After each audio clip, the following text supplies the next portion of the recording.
Ninaomba tusiangushane. Ninaomba tusiangushane. Ningetamani kuiona wizara hii kama alivyosema Prof. Watu wanaiona kama ni wizara ya kawaida. Hii wizara nakuhakikishia ndani ya mwaka mmoja kama Mungu atatupa uhai na kubaki hapa, kila mtu aliyoko kwenye wizara nyingine ikiwemo wizara ya fedha watatamani kuhamia wizara ya habari, michezo na utamaduni. Tunakwenda kubadilisha mpaka namna ya kuvaa. Ukiwa unafanya kazi kwenye wizara hii unavaa vibaya nje ya geti. Kwa sababu watu wote wenye hela wako wizara nini? Matajiri wote wako kwenye hii wizara. Ma-celebrity wote nchi duniani wako wapi?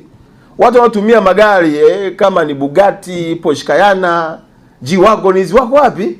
Watu wanavaa saa za maana wako huko. Sasa wewe unaowakilisha kwenye nchi ukitembea kinyonge nyonge, manake mlango huu utakuwa mgumu kidogo kuingia. Kwa hiyo naomba kuanzia kwenye muonekano lazima tuhakikishe tunaiwakilisha wizara yetu kikamilifu.